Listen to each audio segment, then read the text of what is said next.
Kamu akan bahagia ketika persepsi kamu tentang sebuah kejadian lebih besar atau sama dengan ekspektasi kamu. Halo semuanya, nama saya Michael. Selamat datang di channel saya, Sikutu Buku. Kali ini saya akan bahas buku Solve for Happy karya Mo Gaudat. Sebelum kita mulai, buat kalian yang mau support channel ini agar terus berkarya, caranya gampang banget. Kalian cukup klik subscribe dan nyalakan loncengnya. Dukungan kalian membantu banget supaya kita bisa rutin posting dan bersama-sama belajar di channel ini. Buku ini membahas soal formula untuk bahagia. Sebagai informasi, Mo merupakan Chief Business Officer di Google X, sebuah fasilitas resmi rahasia Google yang bertujuan untuk menciptakan terobosan inovasi yang luar biasa. Dia lalu menggunakan keahlian logika dan kemampuan menyelesaikan masalahnya untuk menjawab pertanyaan soal kebahagiaan, bagaimana otak bekerja untuk memproses kebahagiaan atau kesedihan. Dari ajang pencarian Mo, secara sederhana yang ditemukan seperti ini. Kebahagiaan hanya terjadi ketika sebuah kejadian atau pengalaman sama atau melebihi ekspektasimu. Saya merangkumnya menjadi 3 hal penting dari buku ini. Pertama, apa itu formula kebahagiaan? Pada tahun 2001, Mo menyadari bahwa meskipun dia telah mencapai kesuksesan yang luar biasa, dia sangat tidak bahagia. Keadaan ini lalu memaksa Mo untuk berpikir ulang dan menggunakan pola pikirnya sebagai engineer, yaitu dengan memeriksa semua fakta dan dengan cermat menerapkan logika berpikir. Akhirnya, setelah menghabiskan waktu yang cukup lama dalam melakukan riset, dia menemukan formula untuk bahagia. 13 tahun kemudian, algoritma Mo akan diuji. Setelah kematian putranya yang mendadak, Mo dan keluarganya berusaha menggunakan formula yang ditemukan oleh Mo untuk menyelamatkan mereka dari jurang keputusasaan. Ada informasi yang cukup menarik. Mo berargumen kalau kebahagiaan sebenarnya adalah keadaan default kita. Namun, kita harus bisa melihat ke dalam diri untuk bisa merasakannya. Kita tidak bisa mengharapkan faktor eksternal seperti uang atau ketenaran untuk membuat kita bahagia.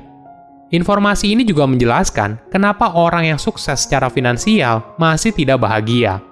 Kita bisa memulainya dengan memahami dulu apa itu kebahagiaan. Coba kamu lihat anak kecil atau anak balita. Mereka secara umum bahagia ketika mereka tidak lapar atau sedang kesakitan. Pencerahan ini membuat Mo menyadari kalau ketidakbahagiaan muncul saat kita tidak mendapatkan apa yang kita inginkan. Formulanya seperti ini. Kebahagiaan sama dengan persepsi kita tentang sebuah kejadian dikurangi ekspektasi kita dalam hidup. Jika persepsi kita tentang sebuah kejadian lebih besar atau sama dengan ekspektasi kita dalam hidup, maka kita akan bahagia. Contohnya, kamu membeli sebuah mystery box. Ekspektasi awal kamu adalah power bank. Namun ketika dibuka, ternyata kamu mendapatkan grand prize iPhone 12. Tentu saja kamu pasti bahagia. Hal ini disebabkan kejadian tersebut lebih besar daripada ekspektasi awal. Ini merupakan konsep dasar yang dijelaskan oleh Mo, namun tentu saja manusia tidak sesederhana itu dalam mempersepsikan ekspektasi dan realita. Ada ilusi yang mencegah kita untuk melihat hidup dengan lebih jelas. Menariknya, Mo tidak berfokus pada mengelola ekspektasi. Tapi, bagaimana kita mengelola persepsi kita soal kenyataan? Perlu kita sadari, satu kejadian bisa memiliki 2 persepsi, yaitu persepsi positif dan negatif. Ini bukanlah fakta, melainkan interpretasi pribadi setiap orang. Jadi tugas kita adalah melihat kejadian dengan persepsi positif. Contohnya seperti ini, kita diminta untuk mencoba membuat aplikasi baru, tapi di aplikasi tersebut masih banyak bagian yang error. Kita bisa saja langsung memberikan label kalau aplikasi itu buruk.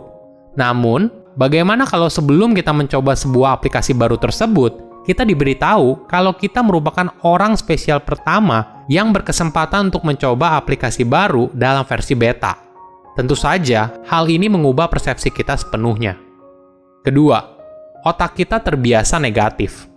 Setiap orang di dunia pasti punya dialog batin yang tidak pernah berhenti bicara. Ini ibaratnya sebuah arus pemikiran yang bergerak tanpa henti yang menggunakan kata saya atau kamu ketika berbicara. Misalnya, saya harus mulai gaya hidup sehat atau kamu adalah orang yang gagal. Ini merupakan ilusi pertama yang harus kita sadari kalau suara ini tidak berbicara dengan kita. Namun, suara itu adalah kita. Pada tahun 1930-an, seorang psikolog dari Rusia bernama Lev Vygotsky mencatat gerakan otot kecil di laring yang muncul saat adanya dialog batin. Sebagai informasi, laring adalah organ pada leher yang berperan penting dalam produksi suara.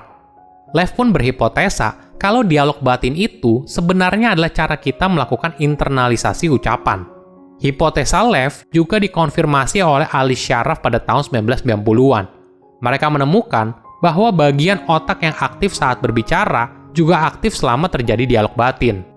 Jadi, dialog batin di kepala kamu sebenarnya adalah cara otak kamu berbicara saat mencoba memahami dunia di sekitarmu dan mencari keputusan terbaik. Namun perlu digarisbawahi, kalau itu bukanlah kamu. Ketika ada dialog batin soal pikiran yang negatif, kamu harus ingat kalau itu hanyalah cara kerja otak dalam memahami dunia di sekitarmu.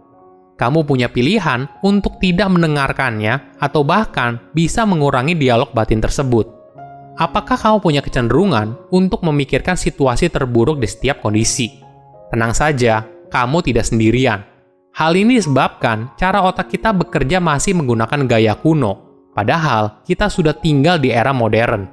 Di zaman prasejarah, nenek moyang kita bekerja keras untuk mencari makan dan berusaha agar tidak terbunuh.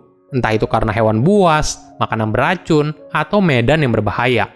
Hasilnya, otak kita selalu menggunakan penilaian cepat dan cenderung berasumsi pada kemungkinan terburuk, karena lebih baik salah daripada meninggal. Cara berpikir ini sudah tidak relevan lagi di zaman sekarang. Sebaliknya, kita harus lebih sadar saat kita mulai berpikir negatif. Jadi, kita bisa memberikan narasi tandingan yang positif.